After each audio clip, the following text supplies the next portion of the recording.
Bienvenue à tous dans notre émission 15 minutes de grâce et de vérité avec le pasteur Jocelyn Seri. Je suis heureuse de vous accueillir et j'ai la joie dans mon cœur pour célébrer le nom de Jésus avec vous. À nouveau réunis pour louer le Seigneur, à nouveau réunis d'un même cœur, à nos besoins il répond, oui notre Dieu est bon, à nouveau réunis pour louer le Seigneur, à nouveau réunis pour louer le Seigneur, à nouveau réunis d'un même cœur, à nos besoins il répond, oui notre Dieu est bon, à nouveau réunis pour louer le Seigneur, à nouveau réunis pour louer le Seigneur, à nouveau réunis pour louer le Seigneur. Alléluia. Très bonne écoute à vous. Bonjour et bienvenue à vous tous les frères et sœurs.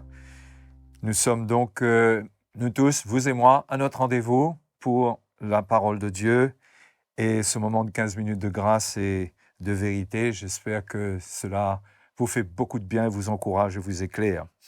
Merci Maëva pour ces moments de louange que nous avons avec elle. Nous bénissons le Seigneur pour cela. Et j'aimerais aujourd'hui aller dans Ecclésiaste chapitre 9 et le verset 11. Et nous allons voir ensemble un point qui, je l'espère, vous encouragera beaucoup. Dans Ecclésiaste chapitre 9, verset 11, l'Ecclésiaste dit « J'ai encore vu sous le soleil que la course n'est point aux agiles, ni la guerre aux vaillants, ni le pain aux sages, ni la richesse aux intelligents, ni la faveur aux savants, car tout dépend pour eux du temps et des circonstances. » Donc, ce n'est pas par sa propre force que l'homme peut déterminer ce qui lui arrivera, ce qu'il sera capable de faire. Face à toutes sortes de besoins, il peut faire des plans, il peut envisager, il peut anticiper, mais il y a une chose que l'homme ne contrôle pas, ce sont les temps et les circonstances. Ça, ce sont deux points qui sont dans la main de Dieu et sous la puissance de Dieu. C'est Dieu qui contrôle les temps et les circonstances. Ce qui veut dire qu'on peut préparer notre vie sous tous les angles et vraiment se préparer face à l'adversité ou préparer des plans pour l'avenir.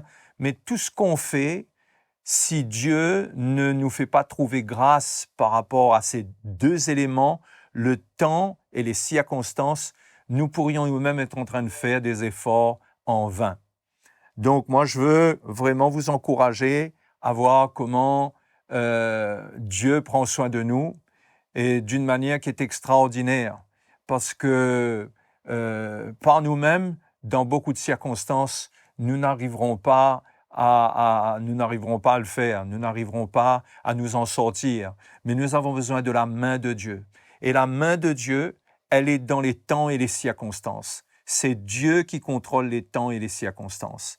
Et concernant son peuple, le Seigneur favorise les temps et les circonstances, met ces éléments en notre faveur pour que nous puissions avancer dans son plan, que nous puissions le servir. Et c'est quelque chose que même le diable, il n'a pas cela dans sa main. Hein? Les temps et les circonstances, bien sûr que l'ennemi peut produire des circonstances, mais c'est Dieu qui décide de tout par-dessus tout. Et nous devons avoir la foi dans le Seigneur, qu'il prend soin de nous, hein, et que c'est lui qui dirige toutes choses. Le Seigneur contrôle des milliards d'habitants et des milliards de circonstances, et il coordonne tout cela, et tout arrive autour de nous de manière à nous faire trouver faveur. Et tout ce qui peut arriver, qui semble ne pas nous faire trouver faveur, c'est quand même le Seigneur qui est à l'œuvre. Un verset qui en dit long à ce sujet, c'est Romains chapitre 8, verset 28, où l'apôtre Paul dit « Nous savons du reste que toute chose concourt au bien de ceux qui aiment Dieu, de ceux qui sont appelés selon son dessein. » Toute chose concourt à notre bien. C'est-à-dire que le Seigneur, il ne veille pas seulement sur nous pour voir si nous tombons jour après jour, qu'est-ce qui se passe avec nous, mais notre Dieu est un Dieu qui anticipe les choses bien en avance.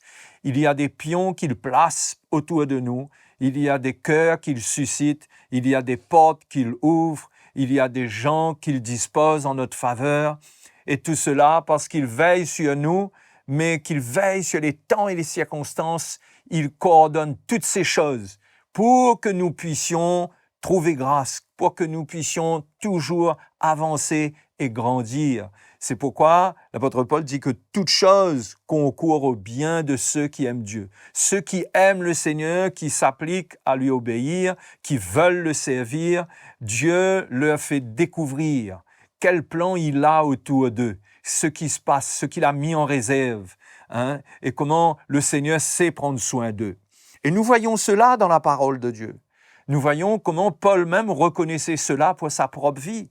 Lorsque Paul était en prison et qu'il a écrit à l'église de Philippe, il mentionne cette attitude où il comprend que ce n'est pas par hasard qu'il est en prison. C'est une circonstance qui est de Dieu et qui permet l'avancement du royaume de Dieu.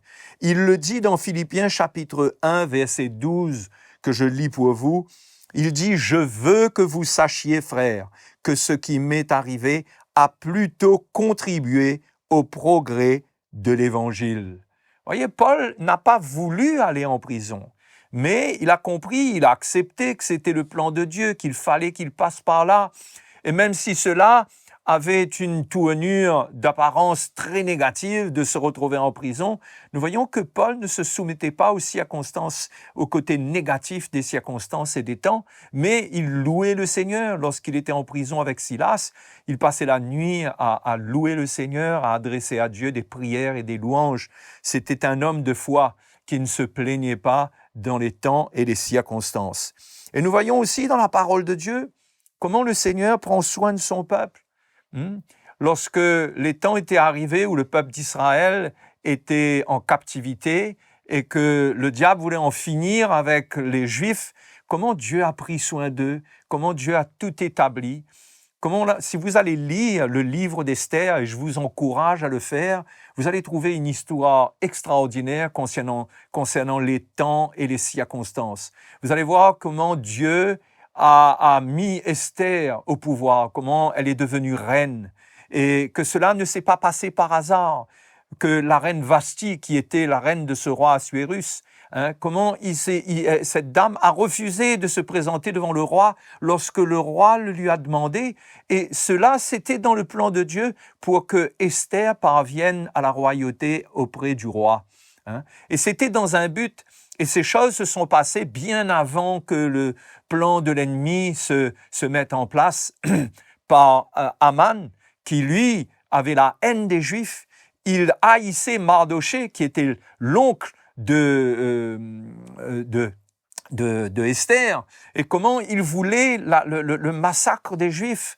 Eh bien, si vous allez lire toute l'histoire, vous allez voir comment Dieu a mis tous les pions en place et comment Aman avait préparé une potence pour faire pendre Mardoché, et il avait tout prévu pour faire massacrer les Juifs, mais tout cela s'est retourné contre lui et contre les ennemis des Juifs. La potence que Aman avait fait édifier, si je puis utiliser le mot, qu'il avait mis sur place, cette potence lui a servi à lui.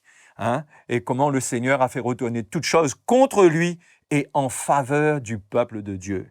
Mais il y a une parole que Mardoché a fait parvenir à Esther et qui est extraordinaire, que je veux vous lire pour vous.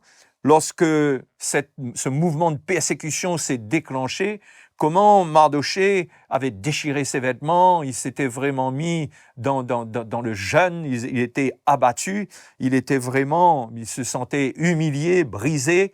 Mais comment il a fait parvenir à Esther des paroles, Et je vous lis ces paroles. Mardochée fit répondre à Esther, « Ne t'imagine pas que tu échapperas seul d'entre tous les Juifs, parce que tu es dans la maison du roi. Car si tu te tais maintenant, le secours et la délivrance surgiront d'autre part pour les Juifs. Et toi et la maison de ton père, vous périrez. » Et maintenant, écoutez cette parole. Il lui dit, « Et qui sait si ce n'est pas pour un temps comme celui-ci que tu es parvenu à la royauté. » Voyez, Mardochée était un homme sage, il comprenait, il voyait le plan de Dieu. C'était un homme qui ne se courbait pas devant Aman, qui ne se prosternait pas devant les hommes, mais qui se soumettait au plan de Dieu, qui était là avec le cœur de Dieu. Et il a pu comprendre que si Esther était là au pouvoir, c'était pas pour rien, ce n'était pas par hasard. C'est parce que Dieu est le maître des temps et des circonstances. C'est lui qui l'avait placé là pour que le peuple juif trouve grâce auprès du roi et qu'il ne soit pas massacré. Donc, si vous lisez l'histoire d'Esther, c'est une histoire extraordinaire que je vous encourage à découvrir et à comprendre pour vous-même comment Dieu a permis que ces choses soient écrites pour notre instruction. L'Épître aux Romains, au chapitre 15, nous dit que ces choses ont été écrites pour notre instruction, pour notre consolation. Tout ce qui est arrivé aux Juifs, tout ce qui nous est remis par les Écritures, c'est pour notre consolation. C'est pour qu'on comprenne qu'avec le Seigneur, rien n'est jamais perdu. Dieu peut tourner les circonstances, les situations les plus défavorables en notre faveur, à condition que nous gardions la foi. C'est la foi qui est déterminante pour notre sort, mes frères et mes sœurs. Notre foi, ces Juifs-là, quand cette situation est arrivée, Esther leur a demandé de jeûner pendant 3 jours, sans manger, sans boire. Et ils ont tous été dans cette foi de se tenir dans le jeûne. Et voilà que Dieu a tourné la main du roi en faveur des Juifs contre les ennemis des Juifs. Et ce sont des histoires qui sont là pour nous encourager. C'est comme l'histoire de Joseph qui a été envoyé en Égypte avant même que la famine arrive. C'était pour le salut de Jacob et de sa famille. Comment il avait été persécuté, rejeté, il a failli être tué par ses frères, mais Dieu l'a préservé. Mais il est arrivé en Égypte après beaucoup de circonstances. Il est arrivé en Égypte et il a réussi à s'asseoir à côté de Pharaon, et à cause de cela, la porte était ouverte pour que lorsque l'abondance allait revenir et que ça allait revenir en Égypte, eh bien Jacob, son père et sa famille allaient pouvoir venir. C'était des circonstances très pénibles, mais ça a concouru, ça a contribué au plan de Dieu et au bien de Jacob et de toute sa famille. Et ça, ce sont les encouragements que la parole de Dieu nous donne. C'est pas juste pour nous faire connaître ce qui s'est passé, mais c'est pour nous. Donc, je vous encourage à puiser dans la parole du Seigneur, à trouver des encouragements. Pour aujourd'hui, je pense que je vous en ai assez dit. Je vous donne rendez-vous à la prochaine fois, à la prochaine session. Que le Seigneur vous bénisse et vous encourage. Allez lire le livre d'Esther et soyez bénis. Je suis sûre que vous avez été bénis. Merci pour votre fidélité et nous remercions le pasteur Jocelyn Seri de nous avoir partagé son cœur. Aimez et partagez cette vidéo et n'oubliez pas, abonnez-vous à notre chaîne CityMI et si vous voulez nous écrire, écrivez-nous à l'adresse qui s'affiche sur vos écrans. À très bientôt.